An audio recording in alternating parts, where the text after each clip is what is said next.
Let's just start by going to Romans chapter 8, because we've got some video clips to start with here, which I think you'll see very much relates to what we see in Romans chapter 8, and we'll read from verse 18. Because this world really is in absolute desperate trouble. It's in a crisis situation, yet we as brothers and sisters can see exactly what is going on. We can see it clearly. Romans 8 verse 18, and this is really one of the great powers of Bible prophecy, is the comfort that it gives. Verse 18 of Romans 8. For I reckon that the sufferings of this present time are not worthy to be compared with the glory that shall be revealed in us. For the earnest expectation of the creature, that literally means the creation waits for the manifestation of the sons of God. The word manifestation is literally the word apocalypse, which is picked up in the book of Revelation. And notice there, he doesn't say we are waiting for the return of Christ to the earth. He says the creation is waiting for the apocalypse of the sons of God. We don't normally talk like that, do we? We normally talk about the return of Christ. But here, Paul is saying that this world is desperately waiting for the coming of the sons of God, of the saints. And that's the subject of the book of Revelation, which we read tonight, is that Christ is coming with the saints. And the beauty of that is that we as the saints, by God's grace, have the wonderful privilege, God willing, we know it is God willing, that to actually bring about the salvation of this world. And this world is groaning, desperately waiting for it, even though it doesn't really know it, does it? See, verse 20 says, for the creature was made subject to vanity, not willingly, but by reason of him that hath subjected the same in hope. Because the creature itself also shall be delivered from the bondage of corruption into the glorious liberty of the children of God. For we know that the whole creation groaneth and travaileth in pain together until now. And he goes on to say the fact that we are saved by the hope, which we know is the hope of Israel. And he also goes on, and those very well-known verses at the end of Romans 8, that he says, say verse 38, he says, I'm persuaded that neither death nor life, nor angels, nor principalities, nor powers, nor things present, nor things to come, nor height, nor depth, nor any other creature shall be able to separate us from the love of God which is in Jesus Christ Jesus, our Lord. And he says in verse 35, who shall separate us from the love of Christ? Shall tribulation or distress, persecution or famine? And what he's saying in Romans is he's saying that the world is in desperate trouble. It's waiting for the revealing of Christ and the saints. But particularly here, the emphasis is on the saints coming. And we can see this world very clearly for what it is. We know what's going on and we can see it clearly, can't we? And that's what we're looking at tonight. We're going to see this really in the introductory video. I think we'll see this in the first two little video clips. What we're seeing about the world travailing in waiting for the return and the return of Christ and the coming of the sons of God.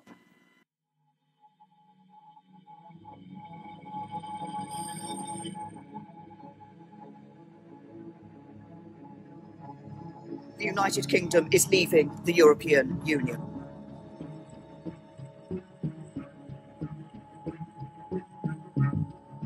To officially recognize Jerusalem as the capital of Israel. Russian military forces are operating just over the northern mountains of Israel.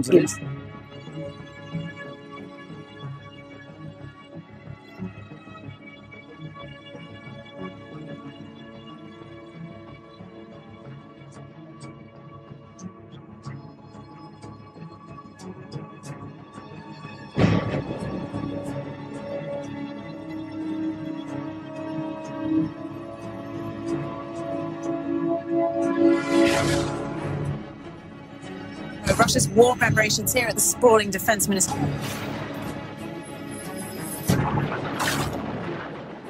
This could lead to another world war. Deadliest mass shooting in modern America. Terror in Charlottesville. 22 dead, dozens She's just taking us to Deadliest terror Substantial terror plots in Australian history with fear. Because there's no more natural response when you sit down and watch the news and you're hit with these images over and over and over. We're told the world is scary, and it is. It is. I lift my eyes to the mountains. Where does my help come from? My help comes from the Lord, the maker of heaven and earth. And so, brothers and sisters, we know that the kingdom of God on earth is the absolute only solution to the trouble in this world. And what we see in this world is not just that trouble across all of the world, but we see specific hotspots of trouble. And only in the last 48 hours, this has been seen in Europe. And we read tonight from Revelation 16 saying it's the spirit of the frogs, which is the spirit of revolution and anarchy coming out of the mouth of Russia and Europe, which will bring the nations to Armageddon. Now, this is some footage of what we've seen just in the last 48 hours in France. Some are calling it a revolution.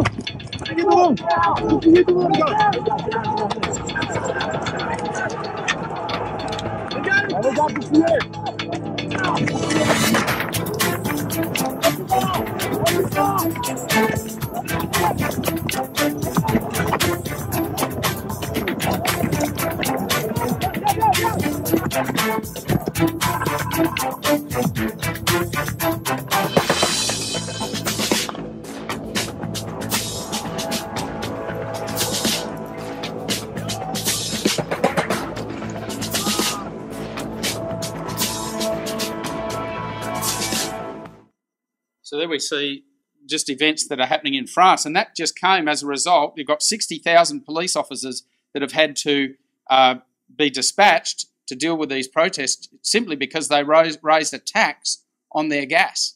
Now you can see the trouble that we're headed for in Europe. Now let's have a look at Revelation 16, because we read that tonight. And what we're going to see here, we're going to see that the language is very specific. We're not going to read many verses here because we know that Revelation 16 is the sixth vial, that it comes on the river Euphrates, which we know, of course, was the drying up of the Ottoman Empire, that the way of the kings of the east, which are the saints, might be prepared. So the way is being prepared for the manifestation of the sons of God. And verse 13 says, I saw 3 unclean spirits like frogs come out of the mouth of the dragon. Now, the dragon is the military power of the Eastern Roman Empire, which will be Russia in Constantinople at the end. Out of the mouth of the beast is the Holy Roman Empire in Western Europe, and out of the mouth of the false prophet, which is the Pope. We know that from other scriptures in Revelation. But what we see there is we see a specific reference to a comeback of an Eastern dragon power, which has not been in the book of Revelation for a few chapters. Previously, that was the Eastern Roman Empire in Constantinople, which means there has to be a revival of the Roman Empire in the East. But what we're interested in just for the moment is the fact that there is, at the end, before the Battle of Armageddon, going to be, and we've got it really already now, a revival of the Holy Roman Empire, a conglomerate of Western European powers uniting together. It's described really in Revelation 13 as having 2 horns like a lamb, but it speaks like a dragon. It's like a wolf in sheep's clothing. Or as Time magazine says, it's the new Roman Empire.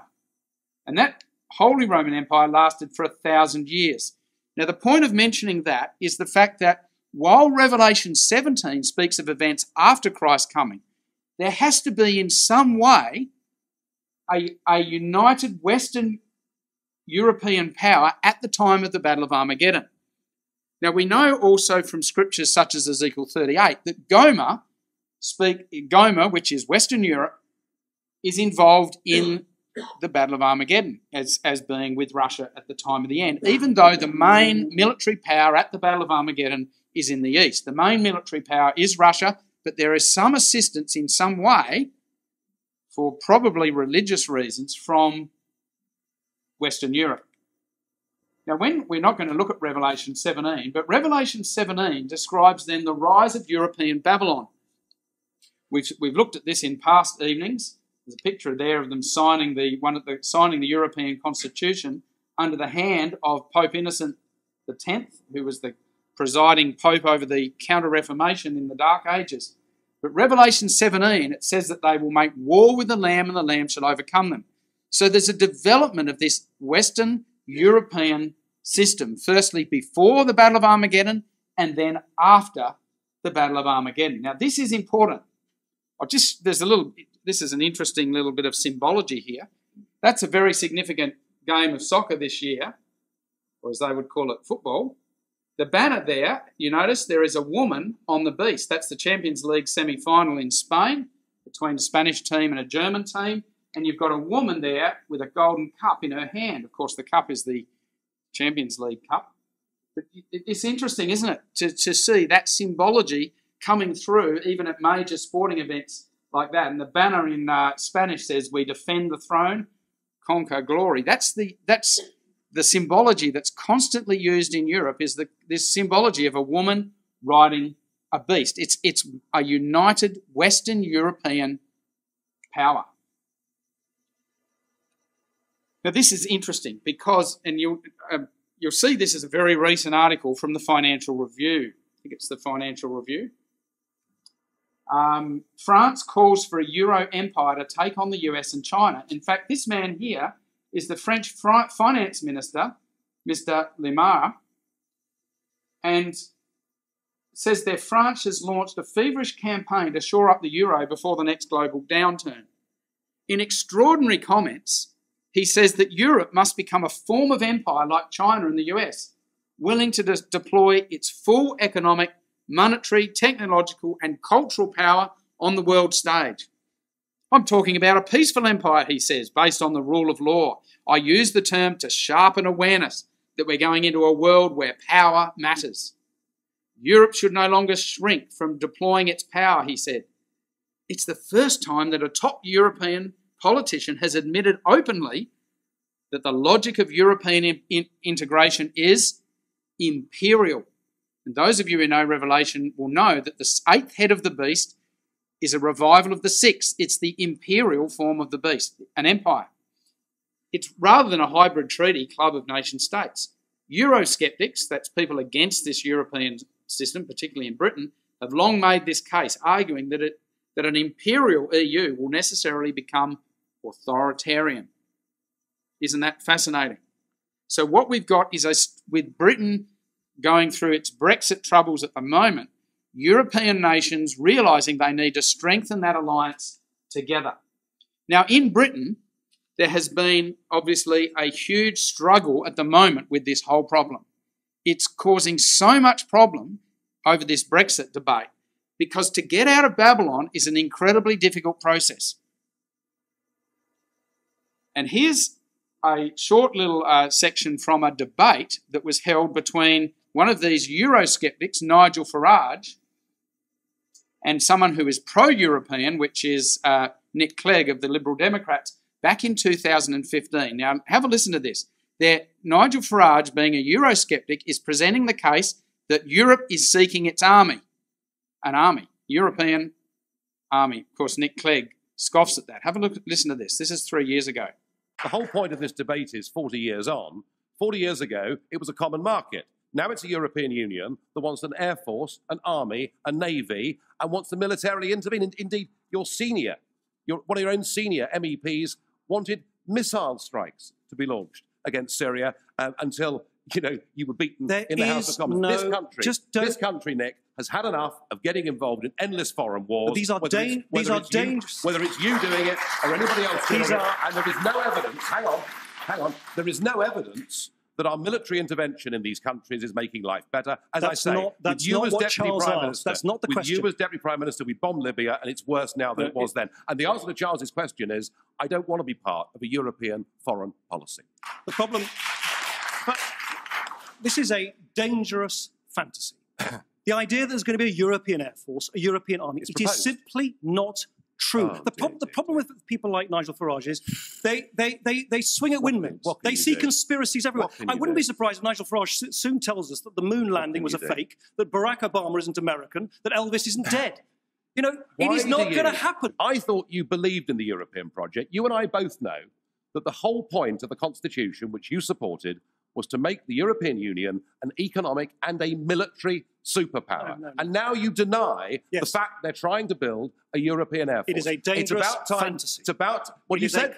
You keep using this word fantasy. Well, it is a fantasy. Why it is just not true. I thought you were here to defend the European Union. No, they want an army, navy, and air force. I also want to explain the truth and the reality. But it's not true, this fantasy world, which you keep talking about, which simply doesn't exist. Okay, so that's the debate leading up to the Brexit vote. Of course, do Europe want a European army? Well, things have become a bit clearer because right at the end of last year, 22 European countries agreed to sign to create a European mega army. And of course, it's Mr. Macron and also Angela Merkel came out only in the last few weeks and said they are going to develop this European army. And there's a headline there saying Merkel and Macron set to promote European Union unity amid the Brexit fallout. So this is all in the context, this European army proposal is all in the context of Britain's struggle to get out of Europe. Here's another headline only a few weeks ago from the Sunday Express saying, and Angela Merkel says, give up sovereignty to the EU. Merkel swipe at the UK amid threat to derail Brexit. And she suggested that countries should be willing to give up control over their own affairs or let organisations such as the European Union have more power in a veiled swipe at Brexit. So you see what's going on. France and Germany are saying we need a closer union, we need a European army, and this is all in the context of the Brexit negotiations. Now enter Donald Trump. Of course, Donald Trump hasn't been getting on very well with European leaders. This all happened when Donald Trump went to Europe only a few weeks ago. Now, let's have a look at this. Mr. Macron of France is actually quite a good friend of Donald Trump, but they seem to not be getting on quite so well since Mr. Macron said we're going to have a European army, because Donald Trump says, well, hey, what about America's role in Europe? Mr. Macron doesn't want America in Europe, which is the NATO system. They want their own independent system. Have a listen to this. The French president has warmly welcomed Donald Trump in Paris ahead of celebrations commemorating the end of World War I. Appearing in front of the press, Emmanuel Macron tried to show through body language that the bromance between the two heads of state is still alive. And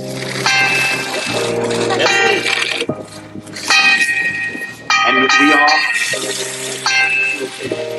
I wanted to welcome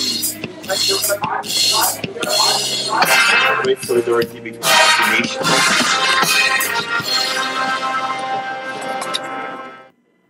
There were some hiccups leading up to the meeting just hours before Trump lashed out on social media over Macron's suggestion that Europe should create its own army. We can now cross live to Daniel Hawkins in Paris. Daniel, tell us, how are the two leaders getting on so far? Well, Presidents Trump and Macron have long been fond of their very close personal friendship, as well as emphasizing the importance of that transatlantic alliance. That was sealed, of course, last year during Macron's first official visit to the United States. How simple things seemed back then. Since then, things have not gone so smoothly, as over 70 world leaders gather here in Paris to commemorate the 100th anniversary of the end of the First World War. Trump marked his arrival by taking, as usual, to Twitter to say he was insulted by none other than his great friend, President Macron. This is what he wrote. President Macron of France has just suggested that Europe build its own military in order to protect itself from the US, China, and Russia. Very insulting, but perhaps Europe should first pay its fair share of NATO, which the US subsidizes greatly.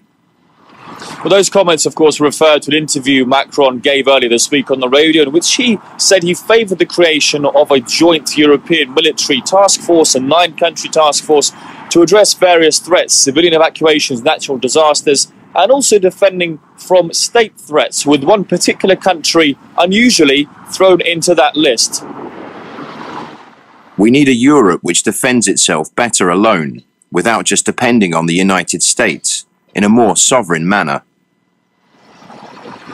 Macron is a European integrationist. He's long favoured the creation of an independent European military force aside from NATO to address these issues, and that really seems to have riled Trump very much, who has previously, of course, criticised the lack of NATO contributions from some European countries. As Trump arrived here in Paris, it was all, as we saw earlier, smiles, handshakes, thumbs up for the camera, but the key differences do remain very much behind the scenes. The Iran nuclear deal, as one of them, has been a key sticking point with France, Germany, the UK, expressing... So I think we can see what's going on there, that Europe is breaking away from the British-American domination of the past and is seeking their own unity. And here we go, Angela Merkel calls for a joint European army. Donald Trump isn't happy. Financial Review only a few weeks ago. And remember, Revelation 17:14 says, "These shall make war with the Lamb, and the Lamb shall overcome them." Well, what about Russia? Because one of the things they said they needed to create a European army for was to defend itself against countries like the United States, Russia and China. Well, of course, they interviewed Vladimir Putin. Now, Vladimir Putin's response was very different to that of Donald Trump. Putin actually said, this is good for the multipolar world. Europe's desire to create its own army and stop relying on Washington for defence is not only understandable, but would be positive for the multipolar world, he said, after Donald Trump ripped into it. Putin said, Europe is a powerful economic union. It is only natural that they want to be independent and sovereign in the field of defence and security. So Russia is welcoming this. And no doubt they've got their plans, as we'll see in a minute, to bring Europe under its own alliance. Now have a listen. This is quite a good little summary of what's going on earlier this year with this European military project. We're going to see the link with Russia. EU defence ministers have recently signed off on 17 joint military projects, all part of a wider plan to develop some kind of defence pact for EU countries. Are they perhaps, though, treading on NATO's toes? Where does that leave Britain?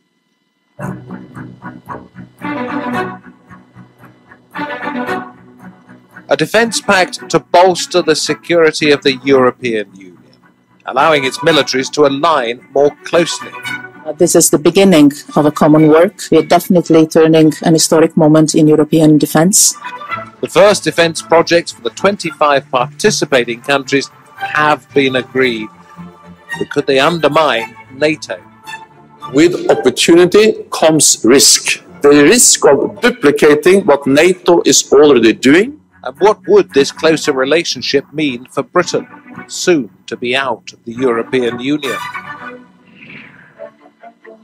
The EU's Permanent Structured Cooperation Plan, as it's called, PESCO, aims to bring EU militaries under one umbrella. Combined EU forces were first proposed 70 years ago, but the UK was against the idea. With Britain now out of the equation and America looking inward, there is a renewed effort to press on. 25 of the EU's 28 member states have signed up to the defence agreement. Its advocates say that EU military missions can be effective where NATO cannot, because EU missions could get support from NATO's rivals, such as India and China. The eventual aim of EU's military integration is to deploy forces together and develop military capabilities backed by a multi-billion euro fund for research. Are these incremental steps towards a common EU army? 22 of the 28 EU countries are already part of NATO, so what is the point of yet another military alliance? There is criticism that further EU military integration risks duplicating NATO's operations. They will really be the losers if they end up with two competing structures with two competing capability targets. The majority of EU countries already fail to give NATO 2% of their GDP, a requirement of membership. Critics have questioned why they are now planning to give money to other defence initiatives. And questions are being asked about what an EU military force would look like after losing its second biggest army, Britain. Is the EU slowly building its own army? Would it ever rival NATO? Or does it simply want a more unified Europe? And I'm very pleased to say that joining... So there we go, a more unified Europe. Now, where does Russia fit in? Because we know at the Battle of Armageddon, Russia will be the main power leading the invasion of Israel and the Middle East. Well, this all came to a crisis really in July when Donald Trump went to Europe to meet European leaders, when Germany signed a massive multi-billion-dollar deal with Russia, many tens of billions of dollars, to pretty much put more than 70% of its gas supplies and energy supplies into the hands of Russia. And Donald Trump, quite a classic photo, that one up there where he's staring at Mrs. Merkel. Germany is a captive of Russia because it's getting so much of its energy from Russia. They pay billions of dollars to Russia and we have to defend them against Russia, says Trump. Chancellor Merkel rejected Trump's assertion, saying that Berlin makes its own independent decisions and policies. Germany has resisted US pressure to block the Nord Stream 2, which is due to be completed in 2019. Now, it was found out that Germany had been working very secretly behind the scenes to link closely with Russia and to pretty much hand its control over into the hands of Russia as far as its energy goes. Now, this is quite fascinating. Let's have a look at this. Here's Donald Trump at breakfast with NATO and European leaders. I think it's very sad when Germany makes a massive oil and gas deal with Russia, where you're supposed to be guarding against Russia, and Germany goes out and pays billions and billions of dollars a year to Russia. So we're protecting Germany, we're protecting France, we're protecting all of these countries. And then numerous of the countries go out and make a pipeline deal with Russia where they're paying billions of dollars into the coffers of Russia. So we're supposed to protect you against Russia, but they're paying billions of dollars to Russia. And I think that's very inappropriate. And the former chancellor of Germany is the head of the pipeline company that's supplying the gas. Ultimately, Germany will have almost 70% of their country controlled by Russia with natural gas. So you tell me, is that appropriate? I mean, I've been complaining about this from the time I got in. It should have, I think. Okay, so he said over 70%, and he mentioned the fact that the head of the consortium supplying the energy, supplying the gas, was the former Chancellor of Germany. Do you remember who that was? Gerhard Schroeder.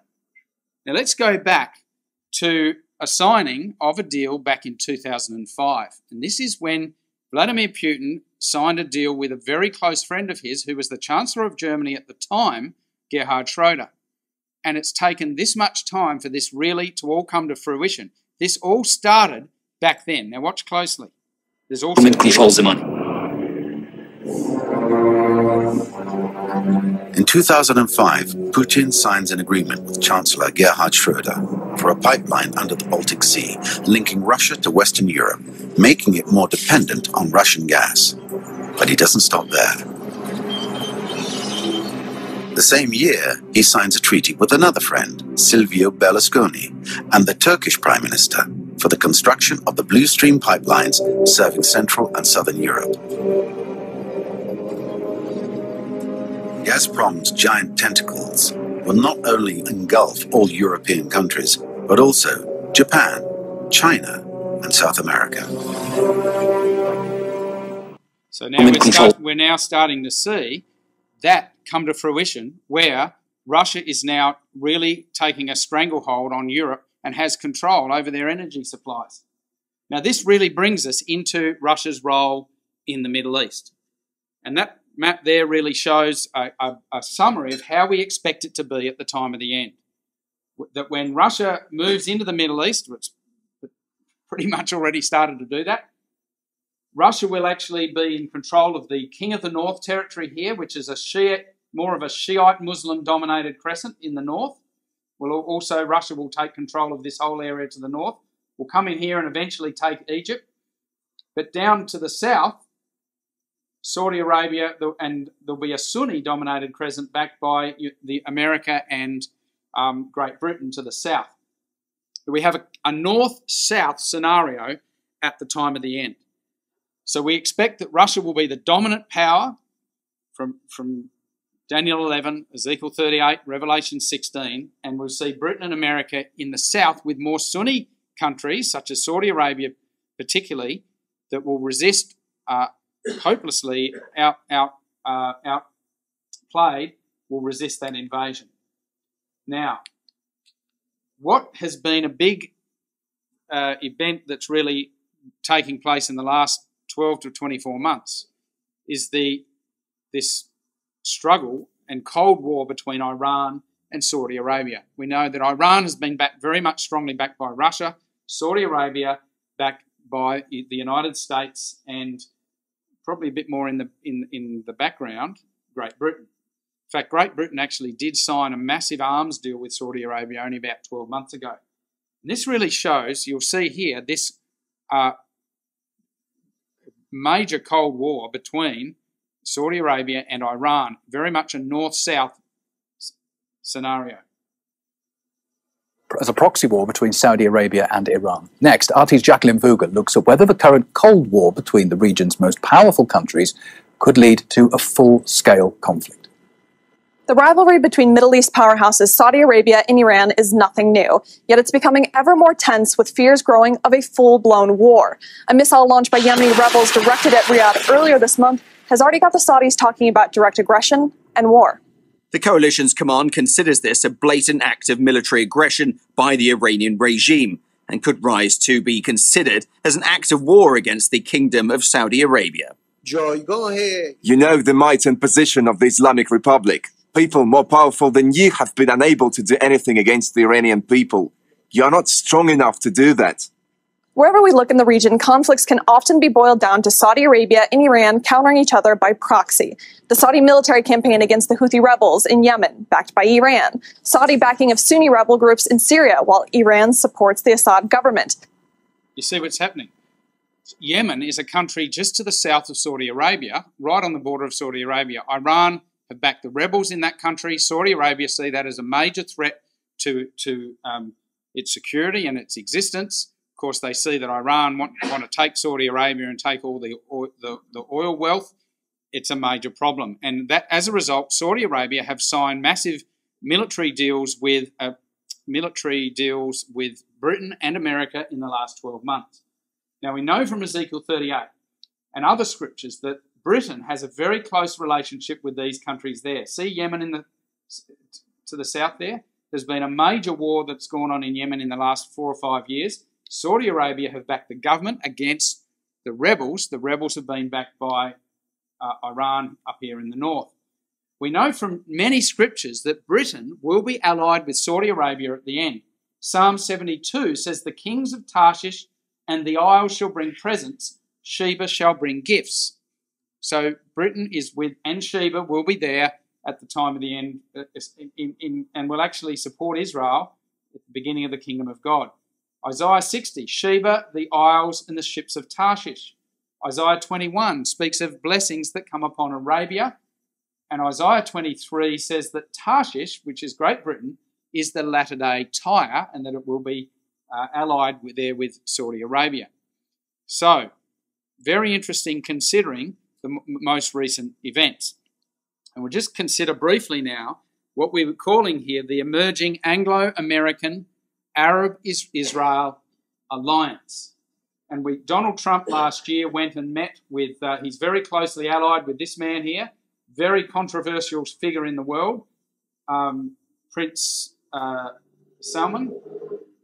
Oh, there we have the British foreign minister there signing a deal, a multi-billion-dollar deal with King Salman back in 2017. We see headlines like this in the Israel-Saudi Arabia alliance. This was at the beginning of the year, the Washington Post, 3rd of January. with a headline that said Iran has driven Israel and the Gulf Arab states together. Several Sunni Arab rulers have shifted away from their long-standing hostility toward Israel to focus on the threat posed by Iran. For the Gulf Arabs, Israel is the closest military power to help defend against Iran's might. Without Israeli support, the Gulf Arabs could not withstand a direct Iranian assault. Now this is a dramatic, game-changing event. And it's really fascinating that on the 100th anniversary of the Balfour Declaration, a very significant event occurred within a day or two of the 100th anniversary of the Balfour Declaration. And that was what was called the Night of Long Knives in Saudi Arabia, when Prince Salman actually locked up some of these billionaires, conservatives, and really made it very clear that he was completely changing the whole direction of Saudi Arabia to go with Israel, and a number of other big changes as well.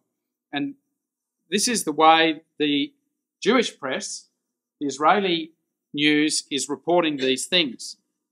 This is the Jerusalem Post. Says that a new American-Israeli-Arab alliance is in the Middle East. This was in May.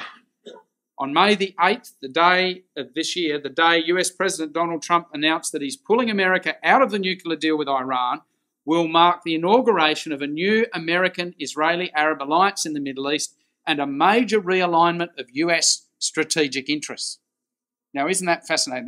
These are very dramatic events that are completely changing the way things have been for many years. Now, only a couple of weeks ago, may have only been about a week ago, Donald Trump spoke off script, without a script. Now, when he speaks off script, he says all sorts of things. And one thing he said, and you'll see this in a minute, he made a comment and said that without Saudi Arabia, Israel would have been in great trouble. That's interesting because there's a lot of rumours, a lot of comment about Israel's behind-the-scenes alliance with Saudi Arabia. Now, have a listen to Donald Trump. This was in response to there's been this crisis over the murder in Istanbul of the Saudi journalist, which seems like the world's media, or certainly politicians of the world, are accusing Prince Salman and his Saudi Arabian regime of bringing about that murder. And this is the result of what Donald Trump's commenting about here. If we didn't have Saudi Arabia, we wouldn't have a big base, we wouldn't have any reason, probably. I mean, if you look at Israel, Israel would be in big trouble without Saudi Arabia. So what does that mean? Israel's going to leave? We want Israel to leave? We have a very strong ally. So there you go. He says that Israel would be in trouble without the backing of Saudi Arabia. So it's very clear what's going on, isn't it? We are seeing that southern alliance taking shape, exactly as we would expect from Daniel 11 and Ezekiel 38, and those other scriptures that show that Saudi Arabia will be with Britain and America at the time of the end. Now, what we want to look at now is the increase, quite a significant increase in Russian military aggression, particularly in the eastern part of the old Roman Empire. Of course, everywhere, Donald Trump seems to be involved with this. And I just can't get over how that wherever anything seems to happen with Donald Trump or with any of these other leaders, European leaders, Russia seems to be involved with everything. Now, this is a classic case here where, of course, Russia has been implicated and criticised for interfering in the American elections. Of course, this video will tell the story. It's quite a funny one, and you'll notice that the lights go out here at a very significant point. Have a look. I have a full faith in our intelligence agencies. Whoops, they just turned off the light. Nothing seems to be going right for Donald Trump since his meeting with Vladimir Putin. I realize that there is a need for some clarification. Mr. Trump prompted outrage when he sided with the Russian president over his own intelligence agency's assessment of election interference. President Putin, he just said it's not Russia. I will say this, I don't see any reason why it would be. Now he says it was merely a mistake. The sentence should have been, I don't see any reason why it wouldn't be Russia. Sort of a double negative. But even his backtrack came with a caveat. I accept our intelligence community's conclusion that Russia's meddling in the 2016 election took place. Could be other people also. There's a lot of people out there. There was no collusion at all.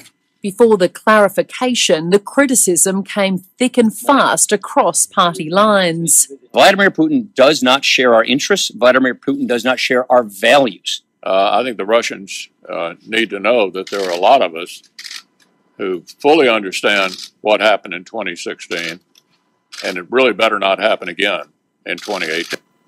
So they're Republicans who are part of his party, very much criticising Donald Trump. But the point of that is that Russia seems to be involved in everything. Russia seems to have everyone on a string. And of course, Newsweek asked this question. This is right at the end of last year. Last weeks of last year, one of the final Newsweek magazines of 2017 asked the question, Putin is preparing for World War III, is Trump? You'll see that the headline there in the Newsweek is, Putin is preparing for World War III. Yeah, that's bad news. Russia, surrounded by enemies, is readying a fight to fight an epic war for survival. At least that's what Putin wants his countrymen to think. But there's another more worrying reason for the Kremlin's belligerent rhetoric. It is convinced war is imminent.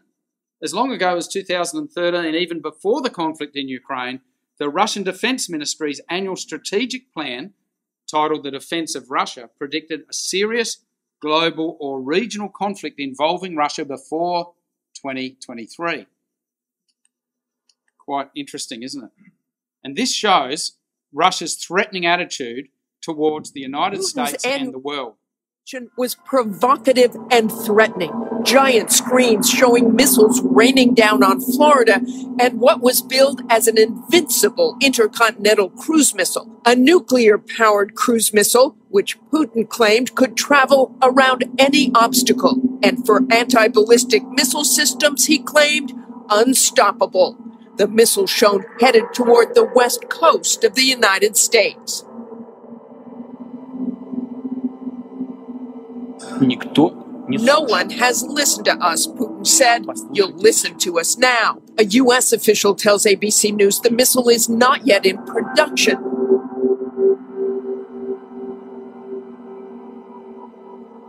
But the former vice chairman of the Joint Chiefs says there are concerns. The thing that distresses me, they've obtained high assurance that their attacks would be successful by going to higher speeds and coming from different directions. Of course, President Trump has done little to turn down the heat. I want our nuclear arsenal, to be the biggest and the finest in the world. Putin's announcement also comes just days after the head of the National Security Agency said the U.S. has not done enough to punish Russia over election meddling. They haven't paid a price, at least, that's sufficient to get them to change their behavior. Okay, so you can see what's happening. Russia's becoming more threatening. The ABC News said in September of this year that Russia is rehearsing for a global war and giving an early warning to the West. And this is in relation to massive military exercises in Siberia that engaged some 300,000 Russian troops, over 1,000 aircraft, Pacific and Northern fleets, the entire airborne forces, including 30 aircraft and fixed-wing helicopters, Mongolian and Chinese troops. These forces will allegedly exercise in something approaching real combat conditions. Clearly, Russia is rehearsing a large-scale war. The use of airborne forces also suggests that the initial period of the war will feature airborne invasions, something Ukraine must not take note of. That's in the Australian press, the ABC. Now, I think I've got a video here that shows some of those military exercises with China. And watch towards the end of this little clip the extent of the exercises. There are tanks for as far as you can see. По передовому командному пункту организированной бригады противника снаряжения. Слушает о готовности к началу этапа боевой эшелона группировки войск противника.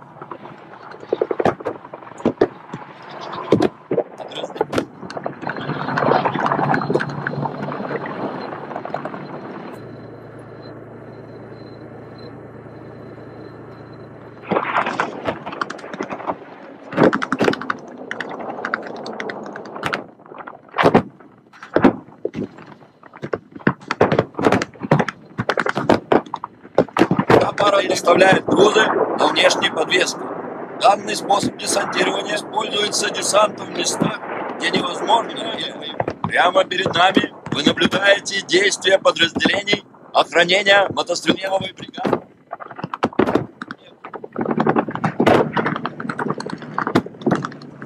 Подготовку маневренные воздушные бои с любыми истребителями противника на равных условиях. Командующий и комиссар Северного военного округа, Народный освободительный бригадный генерал Российской Федерации и Народно-освободительной армии Китая. Введение Манчжурии указом Президиума Василием Ивановичем Чапаевым. За героизм Гвардейской и Лазовской краснознаменной мотострелковой бригады Поздравлянского корпуса прорвали фронт и вышли к немецу, был переименован во второй гвардейский. Ему было присвоено номинологическим ракетным комплексом в мире, способный запустить сразу 2 ракеты с одной пусковой установки. К трибунам приближается расчет in Siberia. Of course, Ukraine is very worried. In recent weeks, there's been, of course, conflict with the Ukraine. And, of course, the Ukrainian president there says that its neighbour is preparing a ground attack. This incident with the ships that only occurred 2 weeks ago says that it's a major escalation in the tensions, and many experts say that Russia's attack on Ukrainian naval ships on Sunday was a game changer. So Russia is becoming increasingly belligerent. Now, what about Syria? Well, here's a few headlines about Syria. The Washington Post in July. Russia stays in the driver's seat in Syria. From Moscow's perspective, things are going mostly according to plan. Russia's intervention in Syria in September 2015 turned the tide of battle. Now, Syria is in the old King of the North territory. Backed by Russian air power, the Syrian regime has been able to topple rebel strongholds and assert control over all the country's major cities. The rest of the world's zeal to oust Assad has faded, with a grudging acceptance of the Russian-authored status quo taking hold in Western capitals. So the countries have started to realise that Russia is now running Syria. But the Washington Post said in August that Syria's war could be entering its last and most dangerous phase. It said that as Syria's war enters what could be its last and most dangerous stretch, the Syrian government and its allies will have to contend for the first time with the presence of foreign troops in the quest to bring the rest of the country back under President Bashar al-Assad's control. So we can see what's happening is that Russia is taking control of that King of the North territory as per Daniel 11. And the Jewish press is saying here, only about 3 or 4 days ago, that the Syrian war is becoming a global conflict. And the comment was from Israeli press was that it says that a series of recent events in the war-torn country furthermore indicate that the civil war in Syria is turning into a regional conflict with the potential to become a world war. Now that's only in the last few days from a Jewish perspective. And of course there's been various problems with Jewish jets flying into Syria and bombing Syrian targets, and the confusion caused a Russian military plane to crash only a month or 2 ago, which resulted in 15 Russian military personnel actually dying from that crash. And the Jerusalem Post said this is in November the 6th. Russia has said that Israeli military action in Syria is increasing regional tensions.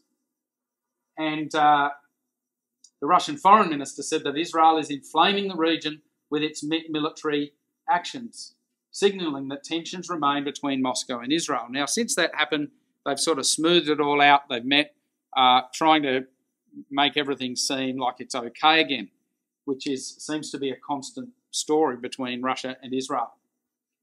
Well, what about this realignment in the Middle East? Well, here we have on the 31st of October this question. Is a major realignment taking place in the Middle East? And there we have leaders of Iran and Turkey. And the subtitle there says, why Turkey is pivoting towards Iran and Russia. Also, Stratfor says on the 14th of November, Turkey and Russia, is this a new alignment? Turkey's moved closer to Russia, while its relationship with the United States and the European Union have suffered. Russia and Turkey have a significant economic partnership that not only spans a number of critical sectors, but also makes Turkey increasingly dependent on Russia. Seems like a common theme, doesn't it? All these countries are becoming more and more dependent on Russia. Turkey derives 55% of its natural gas needs. Natural gas produces 60% of its electricity from Russia. So Russia's taking a stranglehold on country after country, Germany, Turkey, and many others. And we saw earlier about that pipeline that was signed, the deal that was signed back in 2005 that's come to fruition now with Germany, also links here in with Turkey. And this is only a few weeks ago where Vladimir Putin went to Istanbul and signed this agreement where they're really celebrating the fulfillment of this pipeline deal. Have a look at this.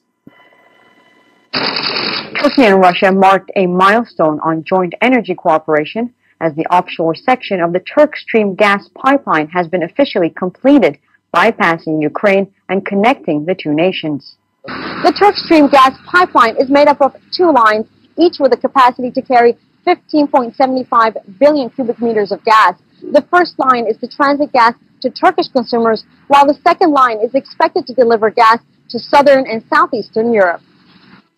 Turkish President Recep Tayyip Erdogan welcomed Russian President Vladimir Putin to Istanbul for a ceremony to mark the completion of this first phase. Russia expects to finish the onshore section by the end of 2019. Both leaders were all smiles on stage, appearing as strong allies. So we can see what's going on. Well, what about these other countries in northern Africa? We know that Ethiopia, or the ancient Kush territory, which is not just Ethiopia, but includes southern part of Egypt, also Sudan and Eritrea, will be with Russia at the time of the end, and that will also be with Libya. Libya and Ethiopia are both mentioned in Ezekiel 38 and Daniel 11. It's also, the northern part of Africa was also part of the old Roman Empire, which we know will be, Russia will reinvigorate at the time of the end. Now let's have a look at what's going on with these countries. Look at some of these headlines. This is only a couple of months ago. Russia moving into Libya, says the Washington Times. US intelligence agencies are closely monitoring Russian military activities in Libya for signs that Moscow may soon build a military base in the divided North African state. Intelligence reports indicate that Russia is planning to expand its Syrian bases at Tartus and Hamel-Amim to Libya. So not just Syria, but they're now moving across into Libya.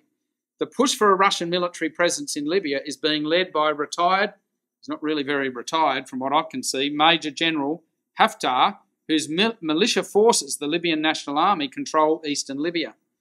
Russian private military forces have been operating in eastern Libya since March 2017. Now, these are amazing headlines. You can see, read these headlines across many media sources. Here's another one. This is in The Sun in October in Great Britain.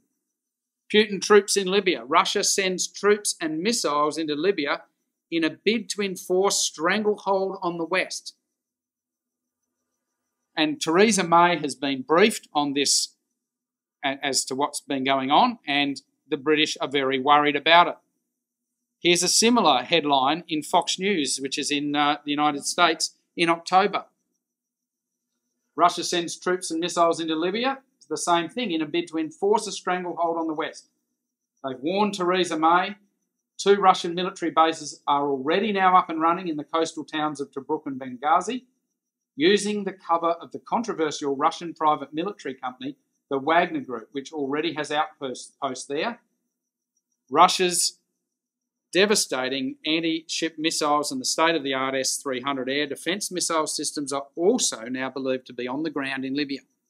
Now, these are events only in the past couple of months that are really becoming more and more clear. But it's not just Libya. It's also Eritrea. Now, Eritrea is this country here just to the north of Ethiopia. In fact, Eritrea is right there on the Red Sea. Saudi Arabia and Yemen are only just straight across the sea there. In the Voice of America, It says there, Russia and Eritrea expanded their diplomatic relationship when Moscow announced plans to build a logistics centre there. Sorry, I've lost the title there. The writing, it says it's their latest effort following multiple trips to the continent this year. So you can see Russia's moving into Eritrea, a very strategic point, particularly that there's the entrance to the Red Sea there. Here's the African news. African news, there's lots of things written in the African news sites about this. Russia plans an investment in the Eritrean port as foreign ministers meet. And that was at the end of August, talking about the same thing.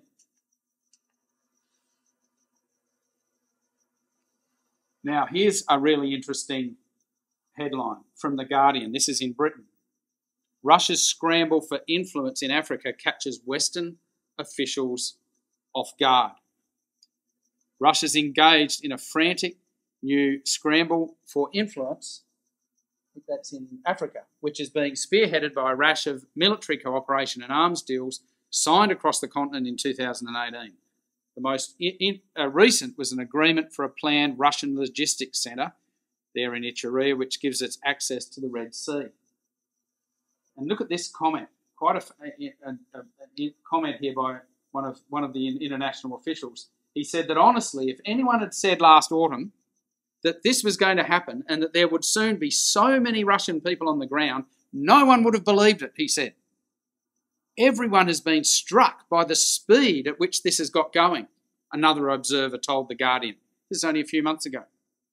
In January this year, we got word the Russians were training the president's security forces in Barengo, that's in, I think, the Central African Republic. It went from rumours on social media to a sizable Russian presence at an incredible speed. Do you see this is what Russia's been doing just this year? And this is in the Australian media now reporting this only in the last few days. In fact, this I think is the 30th of November, about within the last week, with a map there showing the countries where Russia is becoming involved militarily and in training their armies. And it says there that the map reveals how Russia's building up its presence across Africa. And this guy here, who was apparently the mastermind between the interference in the elections in the United States, he's very much in control of Russian influence here in Africa. And it mentions the article mentions a whole lot of countries: Ethiopia, Libya, Niger, Chad, Zimbabwe, Madagascar, the Democratic Republic of Congo, etc. It says that this Russian businessman, he has billions of dollars. He's helped seize parts of the Ukraine and turn the tide of the war in Libya. And they have many private Russian companies with private military personnel in these countries that are working behind the scenes. And in fact, there was a crisis only a few months ago when journalists investigating what Russia was doing in these countries, 3 journalists were murdered there who were investigating this. That's another story again. Now look at the way the Middle Eastern media is reporting this. And this is, again, only in the last few months. This is Al Jazeera talking about Russia's moves. In the days of the Soviet Union, the Kremlin maintained strong ties with African nations, but the collapse of the Soviet Union in the 1990s caused Russia to retreat inward. Now it appears ready to once again establish close relationships on the continent. In recent months, Russia has built military partnerships with Uganda, Democratic Republic of Congo, and the Central African Republic. The Kremlin has also shipped arms to Cameroon and has announced plans to build a nuclear power plant in Sudan. For some African countries, the attention from Moscow is tempting. So how will this... So you see, it's very tempting because of the power that they have and the military power and the ability they have. Now, we've got a commentator has Russia's making a comeback with big announcements on the continent. One of the latest expansions is with Eritrea, forging a security relationship last month with Moscow, when Moscow announced to build a logistics center on the Red Sea coast. This is the latest effort to forge alliances with countries in Africa, following multiple trips to the continent this year by its foreign minister, Sergei Lavrov, to discuss military, economic, and diplomatic partnerships. These partnerships have historically centered on arms deals, arms sales with documented deals between Russia and at least 30 African countries between 1990 and 2017. Russia and Egypt, for example, engaged in nearly 30 arms deals. So you can see that this is not just the northern countries. Russia's injecting itself into most of Africa, but particularly northern Africa. And Newsweek has this headline: "The Battle for Africa." This is in September. Russia pushes into a free country for the taking in an attempt to rival the West. And that country is the Central African Republic, which is right next to Sudan and Ethiopia. And they're saying one after another, there's free countries. America's withdrawing because Donald Trump has had an America First policy. The Russians are moving in. They're being opportunistic in their attempt to inject themselves into areas of Western interest and project a great power image. And not only those other countries, but also Sudan. Sudan is part of the ancient Ethiopia. There are the two leaders, Russian leader Putin and the Sudan leader, and says in an address to the army officers and soldiers in the Red Sea town of Port Sudan, Bashir said that the plan aimed to enable the Sudanese military to counter any threat. Russia is taking control of the very countries we would expect. And you notice that most of I'm quoting a very wide range of sources, and most of these articles are from the last few months. Well, this brings us, of course, to that great battle which we know is going to happen, because Joel 3 and many other scriptures say that I will gather all nations against Jerusalem to battle. It says Zechariah 12, Zechariah 14, and that Yahweh will roar out of Zion and utter his voice from Jerusalem, it says in Joel 3. Zechariah says, I'll gather all nations to Jerusalem to battle. Jerusalem is going to be the final point of conflict that will really bring the nations in. And of course, even Australia is involved with this. If you read the newspapers today, Australia's right in the thick of all this. The US opened its embassy in Jerusalem on the 14th of May, and since then, a number of countries have got involved with moving or talking about moving its embassy to Jerusalem. Even Australia is debating that even today. Jerusalem is becoming a focus of world attention. And only in recent days, this is an article from 3 days ago, the UN passed 6 anti-Israel resolutions in one day rejecting Jewish ties to Jerusalem. And it's astonishing the way the United Nations are just voting one after another of attacks against Israel. The first of these anti-Israel resolutions was to do with the Golan Heights, passed 100 votes in favour, 12 against, with 62 abstentions. That's interesting, 62 abstentions. For a second consecutive year, the United Kingdom broke with the European Union to vote against it. Isn't that significant? The second one, titled Jerusalem, was adopted 148 votes in favour, 11 against and 14 abstentions, rejecting Israeli sovereignty in Jerusalem. Israel and the United States were joined by Canada, Australia, Guatemala and 6 others to vote against it. There we have the young lion nations voting against these Israel resolutions. Canada, Australia, the United States and the United Kingdom voting against in a minority. Now that's exactly what we would expect to happen. When all nations are gathered toward Jerusalem to battle, that these young lion nations will have no hope against the massive onslaught from the north. And there's many reasons, which is another subject in itself, as to why there's going to be conflict over the city of Jerusalem, of which it's already been debated this week in the United Nations. But here's one. The Orthodox Patriarch in Jerusalem says that the Jewish settlers are a threat to the Christian presence in the Holy Land. There's the Greek Orthodox Patriarch of Jerusalem, Theophilus, who says that radical Israeli settlers in Jerusalem are threatening to upset the religious status quo and are threatening the very presence of Christian life in the Holy Land. And when he says Christian life, he's not talking about American Christians. He's not talking about evangelicals, Pentecostals. He's talking about the Russian Orthodox Church, the Greek Orthodox Church, the Catholic Church. And there's a lot of disputes, court battles going on at the moment over property in Jerusalem. But of course, right now, only in the last month, there's been more Russian peace overtures made to Israel. Putin has come to Israel and said, loosen the sanctions in an exchange for Iran leaving Syria. Russia is trying to become a peacemaker with Israel. He has a very close friendship with Mr. Netanyahu. And Russia has offered Israel and the US a deal involving Israel's withdrawal of its forces from Syria in exchange for a reduction in American sanctions, said Mr. Netanyahu in a closed session at the Knesset. After the meeting, Netanyahu said that the conversation with Putin was good, productive, and very important. There's no point in going into further details, he said.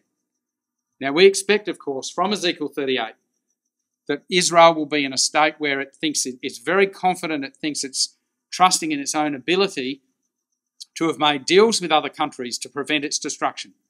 And of course, sudden destruction will come. And so, brothers and sisters, we know where that all ends, don't we? We know that all of this is going to come to a climax in the city of Jerusalem when all nations, led by Russia, will be brought into that city. And in conclusion, we will consider the beautiful words of Isaiah 62, which is where all this comes to conclusion. Isaiah 62 says, "For Zion's sake I will not keep silent, and for Jerusalem's sake I will not be quiet, until her righteousness goes forth as brightness, and her salvation as a burning torch. The nations shall see your righteousness, and the kings your glory, and you shall be called by a new name that the mouth of Yahweh will give. You shall be a crown of beauty in the hand of Yahweh, and a royal diadem in the hand of your God." And what a wonderful hope that is, brothers and sisters. We can see, I think, this year, as much as any other year that we've seen, that things are speeding very rapidly towards that moment. Thank you very much.